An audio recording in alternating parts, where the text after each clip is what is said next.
Kasako Media, tunaangazia maisha, tunaandika kesho. Wiki tatu kabla ya janga la moto kuteketeza sehemu kubwa ya soko la mawasiliano maarufu kama Sepu 2000, mkuu wa wilaya ya Ubungo, wakili Albert Msando, ametangaza kukamilika kwa ujenzi wa mabanda mapya zaidi ya 200 kwa ajili ya wafanyabiashara walioathirika. Akizungumza alipotembelea eneo la soko hilo jijini Dar es Salaam, Msando amesema serikali ilichukua hatua za haraka kufuatia maelekezo ya Rais Samia Suluhu Hassan kuhakikisha wafanyabiashara wanarejea katika hali ya kawaida bila kucheleweshwa.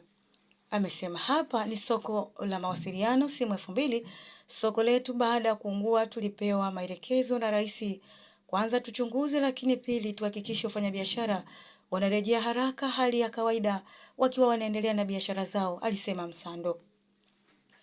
Ujenzi wa dharura wiki tatu. Msando alieleza kuwa baada ya kusafisha eneo lote kwa wakati, ofisi yake kwa kushirikiana na wadau walijenga mabanda mapya zaidi ya 200 ndani ya wiki tatu.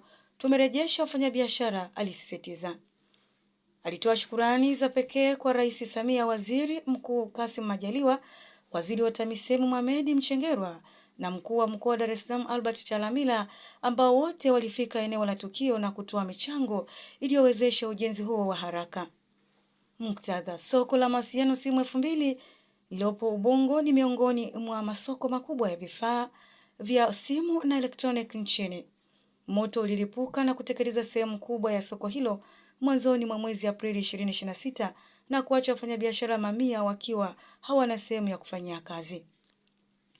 Hii ni hatua ya serikali kujenga upya kwa haraka, imepokelewa kwa shangwe na wafanyabiashara hao ambao wengi wao hutegemea soko hilo kama chanzo kikuu cha kipato. Na hii ni Kasako Update na Dela Thomas. Kasako Media, tunaangazia maisha, tunaandika kesho.